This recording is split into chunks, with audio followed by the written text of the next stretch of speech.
Köszöntelek a naprendszerünkben, ma a kevésbé ismert naprendszerbeli résztvevőkről lesz szó. A Szaturnusz, avagy a gyűrűk tánca az idő árnyékában. Egyetlen más bolygó sem visel olyan éteri koronát, mint a Szaturnusz gyűrűi, a kozmosz ékszerdobozának legkáprázatosabb kincsei, tündöklő bizonyságai az univerzum művészi erejének. Ám ezen égi szépségbe vegyül egy furcsa, szinte melankolikus gondolat. Vajon örökké fennmarad-e ez a látvány? Ma már tudjuk, hogy ezek a rejtélyes kő és jégfátylak távolról sem állandó alkotások. Szüntelenül formálódnak, változnak, és egy napon talán végleg elenyésznek az űrö mélyén. Meg annyi kérdés lebeg ezen tünékeny glória körül. Milyen régiek? Hogyan születtek? Milyen táncot járnak az idők során? És meddig örvendeztetik még tekintetünket? A NASA hűséges hírnöke, a Cassini űrszonda 13 éven át szelte a kozmoszt, hogy felfedje titkaikat. Szemei, melyek sosem látott közelségből és új perspektívákból fürkészték a Szaturnuszt, olyan pillantást engedtek nekünk, melyre a Földről sosem lett volna módunk. A Cassini küldetése során egy sor bizarr, törpe holdra bukkant, melyek kecsesen hasítanak utat maguknak a gyűrűk szövevényes labirintusában. De talán a legmélyebb felismerést az a kísérteties gyűrűeső hozta el, mely a bolygóra hullott. A Voyager már küldött apró suttogásokat arról, hogy részecskék hullanak a Szaturnuszra, de a Cassini küldetésének alkonyán, ahogy a gyűrűk és a bolygó között suhant, már tisztán érzékelte ezt a jeges záport. A Szaturnusz gigantikus gravitációja könnyörtelenül magához vonzza ezeket az apró égi töredékeket, melyek lassanként erodálják a gyűrűk fényét. Egy gyűrűeső halk suttogása jelzi. A gyűrűk lassan, de biztosan múlandóak. Pontos pusztulásuk ütemét nem ismerjük, csupán a tényt tudjuk, hogy az elkerülhetetlen. A Cassini egyik utolsó hősies tette volt, hogy átszáguldott a jeges esőn.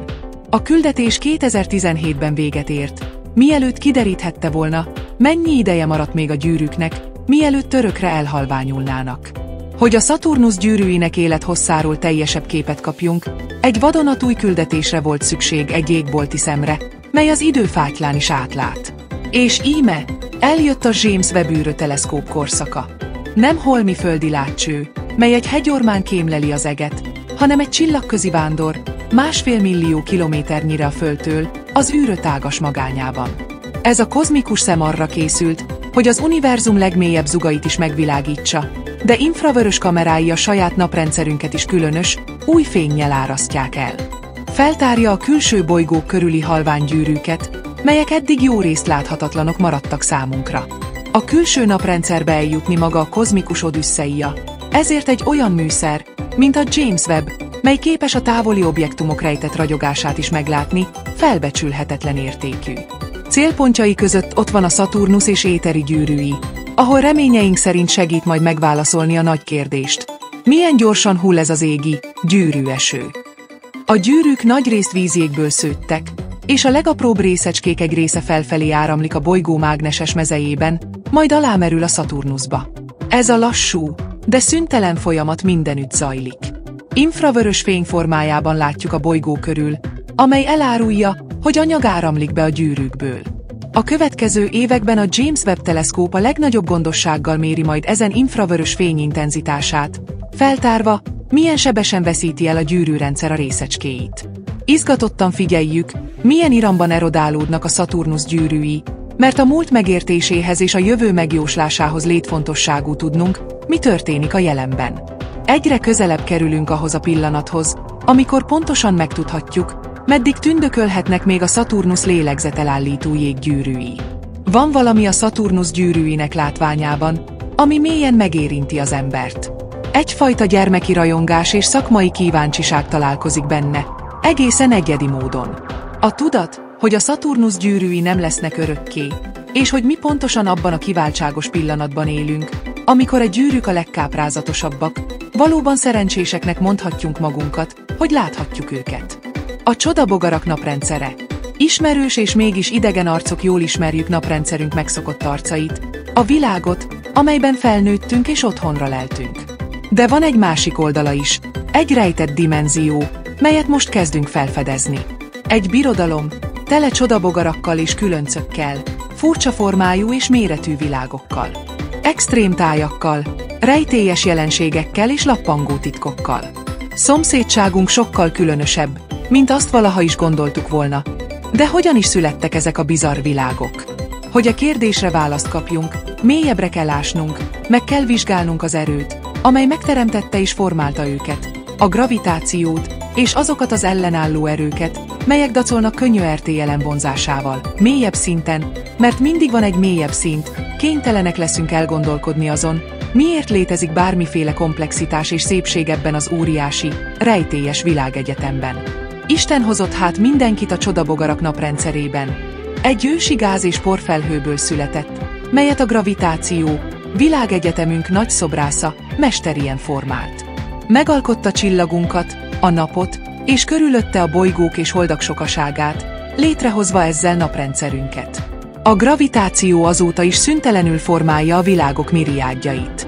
A gravitáció a tárgyak közötti vonzóerő, és csak vonz, hajlamos mindent összetapasztani. Ez az erő a tárgyak közötti távolságtól függ, nem a szögtől, ezért szokás a gömböt alkotni. Ez a gravitáció sajátossága, ez formálta a holdakat és a bolygókat. Gondoljunk csak a Vénuszra. Azonban naprendszerünk közel tökéletes gömbjein, túl a gázóriásokon, a Jupiteren, a Szaturnuszon, az Uránuszon és a Neptunuszon, melyek gázból és jégből szövődtek, a naprendszer egy távoli birodalmában valami egészen sajátságosra bukkantunk. A Kuiperöv és Haumea. A forgás szülte furcsaság a Kuiperöv. 4,5 milliárd kilométerre a Földtől, olyan messze, hogy csupán egyetlen ember alkotta szerkezet merészkedett el odáig, hogy felfedezze távoli régió világait, a New Horizons űrszonda. Epikus, jelenleg is zajló útján ez a hírnök megpillantott egy igazán bizarr, a sötétben táncoló valamit. Nem gömb volt, mint a Föld, vagy akár a Plutó, hanem egy óriási, 2000 kilométer hosszú, tojásdad alakú világ, a Haumea. Körülötte két ragyogó hold kering, jégsziklahegyek emelkednek, és egy halvány gyűrű övezi. Ha a Haumea felszínén állnánk, a csillagok 6-szor gyorsabban keringnének fejünk felett, mint a Földön. A Haumea valóban meglepő és bizarr alakú objektum. Az első ilyen, amit valaha felfedeztek. Felmerül a kérdés, hogyan jött létre egy ilyen, a gravitációval látszólag dacoló világ. A sziklás vidékeken a gravitáció vonzásának ellenálló erőt a kőzet szilárdsága hozza létre. A nyomással az a helyzet, hogy egyformán hat kifelé, minden irányban. Ha egy erő mindent befelé nyom, minden irányban egyformán, és egy másik erő ennek minden irányban egyformán ellenáll, akkor a természetesen létrejövő forma egy gömb. A kérdés tehát az, hogy akkor ez miért nem gömb alakú? Kőzetből van, és van gravitációs vonzása, bár nagyon gyenge, mert a kőzet nem túl nagy. És ez a lényeg. Tehát a felszíni gravitációs erők, amelyek próbálják összenyomni, korántsem elég nagyok ahhoz, hogy legyőzzék a kőzet erejét. Mekkorának kell lennie egy dolognak ahhoz, hogy a gravitáció elég erős legyen ahhoz, hogy legyőzze a kőzet erejét, és lehetővé tegye, hogy gömbé formálódjon. Láthatjuk, hogy a sugara körülbelül 200-300 kilométeres lehet. Ezt hívják krumpli-rádiusznak. És tényleg, ha szétnézünk a naprendszerben, azt látjuk, hogy aminek néhány száz kilométernél kisebb a sugara, az így néz ki. És minden, aminek nagyobb a sugara pár száz kilométernél, úgy néz ki, mint a Föld. A megfigyelésekből úgy tűnik, a krumpli-rádiusz szabályát szigorúan betartják. Eros, átlagos sugár 6,5 km. Lutetia, átlagos sugár 50 km. Minél nagyobb egy égitest, annál inkább gömbé válik. Ceres, átlagos sugár 473 km. Habár a Haumea megszegi ezt a szabályt. Haumea, átlagos sugár 780 km. A krumpli-rádiusz értékét jóval meghaladó Haumeának kereknek kellene lennie. De ha nem a mérete miatt tojásformájú, akkor miért? Van egy nyom, amit úgy találunk meg, ha kicsit szokatlan módon nézzük a világunkat. Ha a kamerát az égbolt egy pontjára állítjuk, például a napra, és várjuk, mi történik, a kamera tartja a helyzetét, de mégsem úgy tűnik, mert az egész Föld forog körülötte. A Földön többnyire az a tapasztalatunk, hogy az égboltot, a napot, a holdat és a csillagokat nézzük, amint körülöttünk forognak. De ha ezt a mozgást kivonjuk, akkor itt azt látjuk, hogy a Föld forog az ég alatt. Ez a szokatlan látvány bizonyítja, hogy valójában egy forgókőzetgömbön élünk, annak következményei vannak, ha egy forgó dolgon ülünk. Új erők lépnek be, úgynevezett fiktív erők, de valójában semmi fiktív nincs bennük. Ezt tudják, ha kapaszkodtak már forgókörhintába. Ha elengedik, elrepülnek. Ezt centrifugális erőnek hívják. A Földhöz hasonlóan a naprendszer összes világa forog. De a Haumea hihetetlenül gyorsan. Az egész 2000 km hosszú világ 4 óránként egyszer körbefordul. Ez rendkívül felerősíti a centrifugális erejét. Nagyon gyorsan forog. Gömb volt, és most megnyúlt. Az egyenlítője mentén kidomborodott. Ez azért van, mert a centrifugális erő ellapítja a dolgokat. A fiktív erők munkálkodnak. Lényegében ez történhetett a Haumea darabjaival is. Olyan gyorsan pöröghet, hogy néhány darab elrepül, és íme. A forgás és a gravitáció közötti harc egy igazán furcsa világot alakított ki. A naprendszerben mindent a gravitáció alakít, és következő úti célunk helyei bizonyítják ezt. Hagyjuk, hogy csillagunk vonzása behúzzon minket.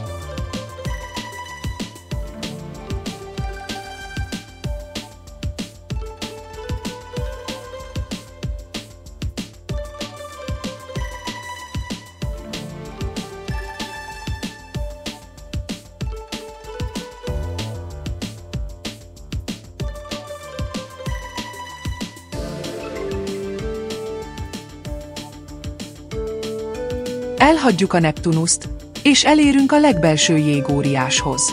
Az Uranusz elég furcsa, ami azt illeti. Az egész bolygó az oldalára dőlt. Valószínűleg egy múltbeli, óriási becsapódás következtében. De nem csak a bolygó furcsa. A Voyager 2 az egyetlen űrszonda, amely a Miranda nevű holdnál járt.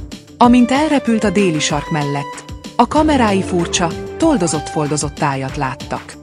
Everest magasságú hegyek sokaságát, és a Grand Canyonnál mélyebb szakadékokat.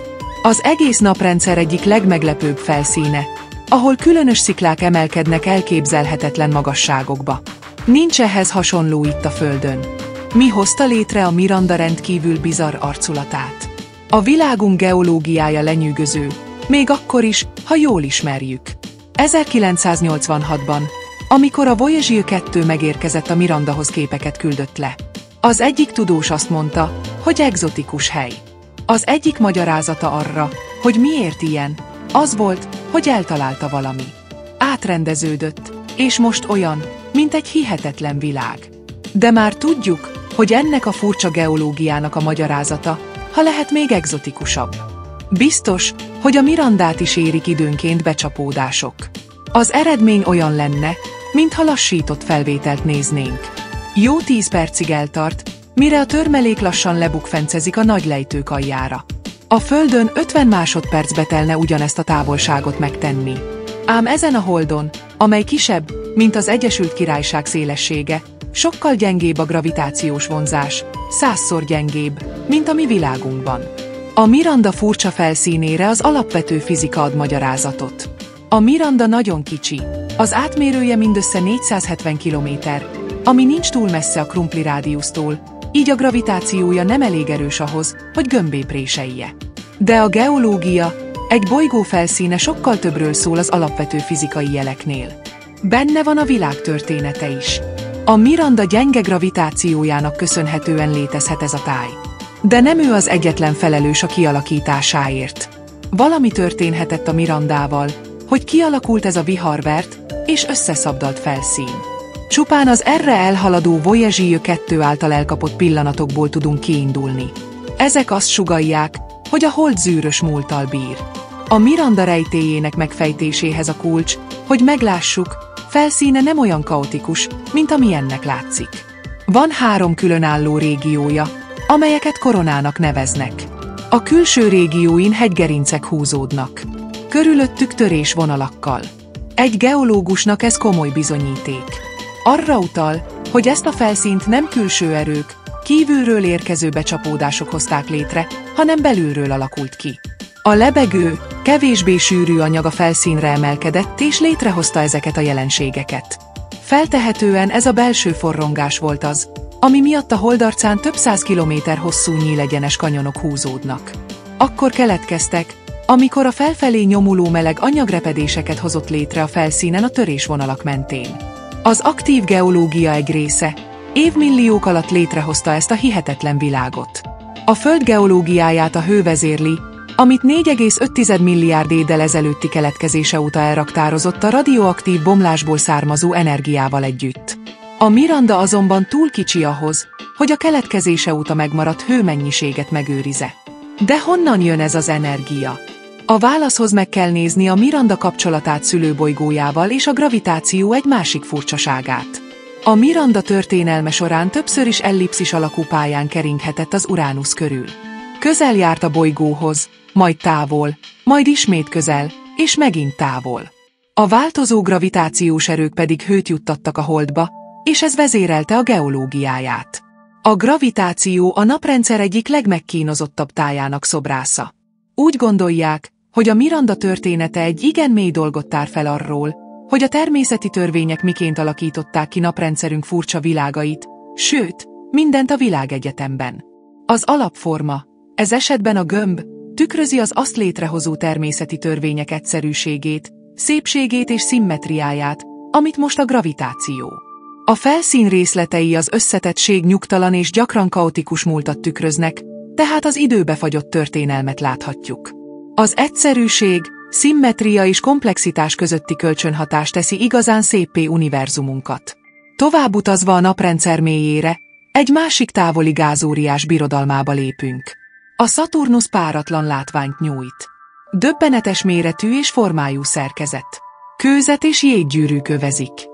A több száz rendezett sáv és hézag, szinte mérnöki pontosággal felosztott sora, több ezer kilométeren át húzódik az ürességben. Hogyan hozta létre a természet ezt az aprólékosan rendezett szépséget, a Szaturnusz spirális gyűrűjének sávjait és réseit?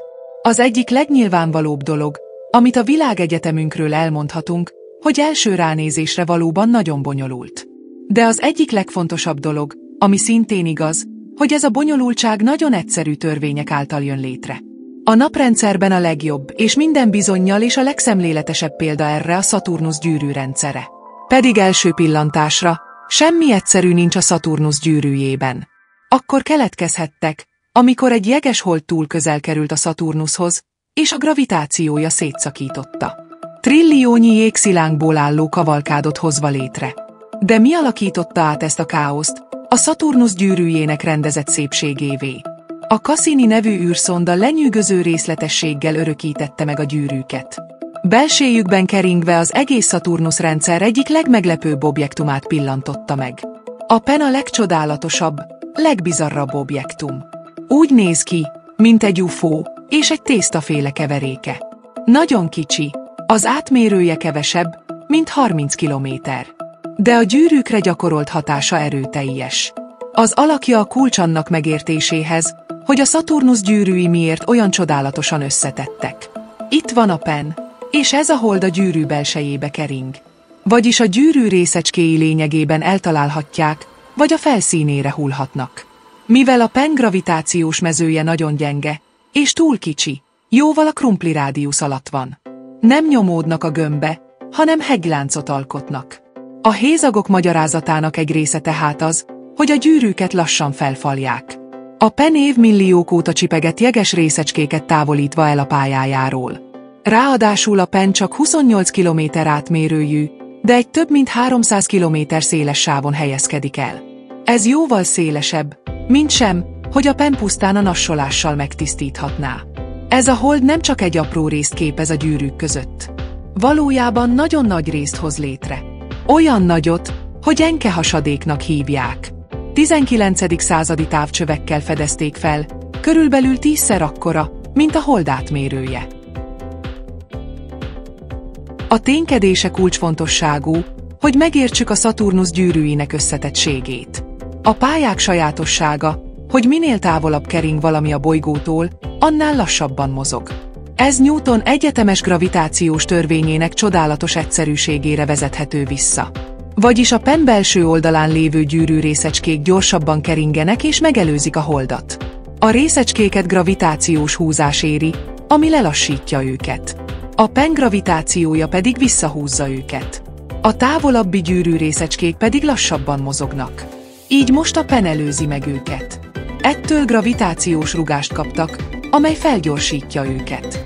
Ennek az a hatása, hogy a PEN gravitációs húzása az őt megelőző részecskéket inkább lefelé, a bolygó felé húzza. A kívül levő részecskéket pedig, amiket megelőz, magasabb pályára emeli a bolygó körül. A PEN így sokkal nagyobb rést nyit a gyűrűk között, mint amire egyébként számítanak. A PEN azonban nincs egyedül. A DAPNIS egy mindössze 8 km átmérőjű hold a saját sávját tisztítja. Ezek az apró világok elképesztő méretű struktúrákat hoznak létre. Ami még rejtélyesebb, hogy eddig kizárólag ezeket a holdakat láttuk ilyen módon sávokat tisztítani. Van viszont ezernyi spirál és rés, amit látszólag semmi sem hozott létre. Beleértve az egyik legnagyobbat, a Cassini részt, amely több mint 3000 km széles. Mi hozza létre a többi struktúrát? Meglepő módon a válasz nem a gyűrűkön belül, hanem a jeges sávokon túl található. A Szaturnusz gyűrűit valóban rendkívüli összetettség és struktúra jellemzik. Nem csak rések, hanem olyan struktúrák, sűrűséghullámok is vannak, amelyek gyakran többször körbeérnek. Ezeket a struktúrákat végső soron több száz hold hozza létre. A legfrissebb számítások szerint több mint 140 nagyobb hold és számos kisebb. Mindegyikük gravitációs hatással van a gyűrűk részecskéire. Az összetettség egyik fő okozója, amely űrállomásra hasonlít, de nem az. Ez egy hold. A neve Mimas. Egy újabb, igazán furcsa, szinte science fiction világ a maga jelentős becsapódási kráterével. Mégsem egyértelmű, hogy miért lenne hatással a gyűrűkre, hiszen mindegy 40 000 kilométerre van tőlük. A Mimas a gyűrűkön kívül kering, úgy, hogy amíg egyszer megkerüli a Szaturnuszt, a Cassini részen belül levő részecskék kétszer körben járják azt. Tehát ezek a részecskék rendszeresen találkozhatnak a Mimasszal. Ám a gravitációs kölcsönhatás megzavarja a részecskék keringési pályáját, és kimozdítja őket a részből. Ahányszor a hold és a jég részecskék egy vonalba kerülnek, a Mimas gravitációja láthatatlan kézként magához húzza a jég és kőszilánkokat. Évmilliók alatt megnyílik az óriási rés. Mimas csak egy a több mint 140 ismert hold közül, melyeknek mindegyike képes létrehozni saját rezonanciáját a gyűrűkkel. Együtt rezonál a Prometheus nevű holddal, amely 14-szer kerüli meg a Szaturnuszt, amíg a részecskék 15-szer teszik meg ugyanezt. Ez okozza ezt az anomáliát, ezt a struktúrát a gyűrűkben. A Janus nevű hold, ami jellegzetes struktúrát hoz létre a gyűrűkben, és a többi, és ezek csak azok, amiket megfigyeltünk. A Szaturnusz holdjainak keringési táncát a gyűrűk rögzítik. Olyan mintázatot hozva létre, amit szerencsések vagyunk, hogy láthatunk. Képzeljük el, milyen bonyolult a Szaturnusz körüli gravitációs mező, és mi ezt látjuk. Gyönyörű! Mintha valaki jégkristályokat szórt volna a gravitációs mezőre. A Szaturnusz gyűrűjében láthatjuk a gravitációt, amint naprendszerünket formálja. A naphoz több mint fél milliárd kilométerrel közelebb egy elképesztő méretű bolygót találunk, amely olyan hatalmas, hogy az összes többi bolygó elférne benne. A Jupiter hatalmas gravitációja elképesztő világ kialakulásában segédkezett. A NASA Juno űrszondája 2016 óta kutatja a Jupitert és holdjait. Köztük a naprendszer legnagyobb holdját, a Ganymédészt. Ez egy valóban nagyon furcsa világ. Egy hold, amely bolygónak tetteti magát. Ez az egyetlen általunk ismert hold, amely önálló mágneses mezővel rendelkezik, ami furcsa sarki fényt hoz létre. A felszín más részein a Juno bizarr árkokat látott, a jeges kéregbe vájva. Ezek a jelenségek azt sugallják, hogy a Ganymédész rendkívüli titkot rejthet. Joggal mondhatjuk, hogy a Ganymédész a naprendszer egyik legérdekesebb helye lesz. Ez egy nagy hold, a 8. legnagyobb objektum, amely a nap körül kering. Nagyobb a Merkurnál, nem sokkal kisebb a Marsnál, és alig különbözik a holdunknál. A sorozatos megfigyelések azonban azt sugallják, hogy a felszíne alatt valami rendkívül érdekes dolog játszódhat le. Az egyik nyomot a Ganymédész sarki fénye adja. A kőzetes vizsgálatok meglepő működést vettek fel. Hogy egy bolygónak vagy holdnak sarki fénye legyen, két dologra van szükség. Vékony légkörre és mágneses mezőre. A Ganymédészen az történik, hogy a töltött részecskék, főként a Jupiterről, a mágneses mezővonalakon keresztül a pólusok felé áramlanak. Találkoznak a légkörben lévő részecskékkel. Felkavarják őket, így azok fényt kezdenek kibocsátani. Ez ugyanaz a folyamat, amit itt a Földön északi és déli sarki fényként látunk. Azonban a Jupiternek is van mágneses mezeje, ami hatása lesz a Ganymédes sarki fényére. Számítógépes modellezést végeztek. A Ganymédes mezejét, a sarki fényét és a Jupiter mágneses mezejét számítógépre vitték, hogy mi történik. Azt találták, hogy a prognózis szerint a Ganymédes sarki fénye várhatóan a pólus közelében vándorol. Ezt meg is figyeltük. A sarki fény sokkal kevésbé mozdul el, mint kellene, ami azt jelenti, hogy valami más is történik ott. Ha a Ganymédesnek lenne egy extra mágneses mezeje, az megzavarná a sarki fényt. Így az kevésbé vándorolna. Ezt csak úgy lehetne létrehozni, ha a Holdon belül úgy gondoljuk, hogy ez a forrása annak a harmadik mágneses mezőnek, ami miatt a sarki fény sokkal kevésbé mozdul el, mint kellene. Ebből arra következtetünk, hogy a Ganymédes felszíne alatt egy sós vízi óceán van. Becslések szerint a Holdat több mint 100 km mély vízréteg veszi körül, amely sosem kerül napvilágra, mivel 150 kilométeres kőkemény jégréteg alatt rejtőzik. De hogyan létezhet ilyen hatalmas mennyiségű folyékony víz a fagyott felszín alatt? Az egyik lenyűgöző elmélet a felszínen lévő furcsa árkokkal kapcsolatos. Ezek becsapódási kráterek.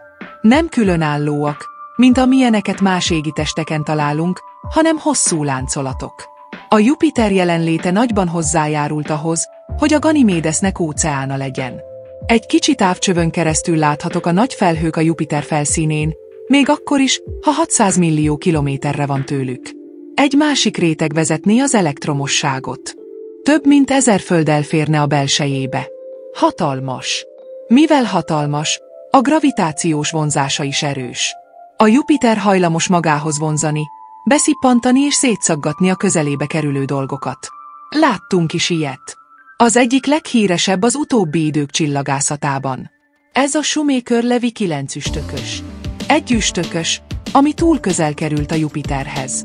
A gravitációs mezője magához vonzotta, darabokra tépte, így az végül a bolygóba csapódott. Olyan heves volt a becsapódás, hogy látni lehetett a felhőkben. Némelyik nagyobb volt, mint a Föld. A Jupiterhez való nagyfokú közelsége miatt a Ganymédes a tűzvonalban van. Heves becsapódások érik, és létrehozzák a kráterláncolatokat. Ezek az árkok csak töredékei annak, amit a Ganymédes elszenvedett a Jupiter közelsége miatt. Ez a kulcs ahhoz, hogy megértsük, miként lehet rejtett óceánja. A naprendszer kezdetben sokkal kaotikusabb hely volt, mint ma. Gyakoriak voltak a becsapódások. A Jupitert sok találat érte. A hatalmas gravitációja sok aszteroidát és üstököst vonzott magához, és a Ganymédes is a keresztűzbe került. A becsapódások elég energiát közvetítettek, hogy felmelegítsék a Holdat, és elindítsák az olvadás és rétegekre való szétválás folyamatát. Sűrű nehéz fémek a magban, és a vízből és jégből álló burok kívül. A Ganymédes elég hőt tartott meg ahhoz, hogy fagyott felszíne alatt sós vízi óceán alakuljon ki, amelyben több víz van, mint a Föld összes óceánjában együttvéve. Egy különc óriás holdóceánnal és sarki fénnyel közel 1 milliárd kilométerre a naptól. Az élet lehetőségéről beszélünk. Ez tágas világ, egy bolygóméretű hold, amely mágneses mezővel és sós vízi óceánnal rendelkezik, és talán kész energiaforrással. Mindazzal, amiről úgy hisszük, szükséges az élet kialakulásához.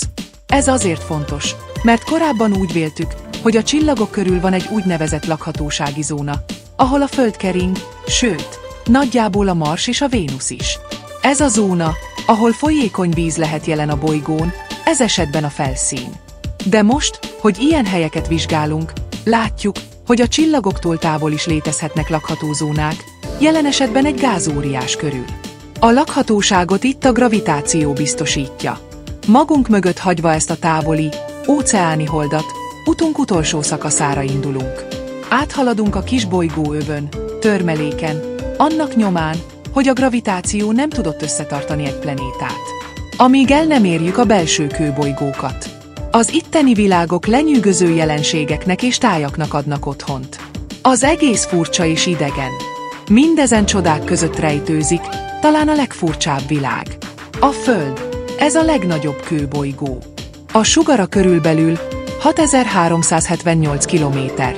Kicsit furcsa, hogy egyetlen holdja van, de ami igazán szokatlanná teszi, az a folyékony víz jelenléte a felszínen. Lehet, hogy nem tartjuk furcsának a Földet, hiszen rajta élünk. De valójában nagyon is ritka világ. Igazán csodálatos és szokatlan dolog ez a naprendszerünkben, amit itt megtehetünk. Mert nincs még egy olyan világ, ahol a felszíni hőmérséklet és nyomásviszonyok lehetővé tennék a folyékony víz létezését. Ez nagyon szűk tartomány, és ezt a tartományt a légkörünk részletei határozzák meg. Több tonnányi légkör nyomja ezt a sziklamedencét, hogy megakadályozza a felforrását. Légkörünk jellegét, világunk történelme, a naprendszerben elfoglalt helyünk és a gravitáció határozza meg. Ha elképzeljük, hogy a bolygó tömegét kicsivel csökkentjük, akkor a nyomás is csökkenne, és ez felforna. Ha ezt folytatnánk, és még tovább csökkentenénk a gravitációs vonzást, akkor az egész légkör eltűnne az űrbe. Bolygónk számtalan tulajdonsága együttesen tette lehetővé, hogy a folyékony víz több mint 4 milliárd éve jelen legyen. Ennek köszönhető a Földbolygó legkülönlegesebb tulajdonsága az élet. Ahogy felfedezzük a naprendszert, egyre furcsább helyekre bukkanunk. Ezek a természet csodálatosan egyszerű törvényei, és az egyes világok mélységes történelme közötti naprendszerből születnek, létrehozva a naprendszer végtelen csodáit. Köztük minket is. A teleszkópuk. A mi szemünk a világegyetemre. Lenyűgözőnek tartom, hogy a naprendszerünk egy furcsa világában olyan atomok gyűltek össze, amelyek képesek csillagászattal foglalkozni. Mert a Földön nincs semmi különleges, csak egy anyaghalmaz, amely megtalálta a módját, hogy elkerülje a gravitációs összeomlást. De valahol a gravitáció könyörtelen vonzása és az anyag rendíthetetlensége között egyik másik megtalálta a módját, hogy elgondolkodjon a világegyetemben elfoglalt helyéről.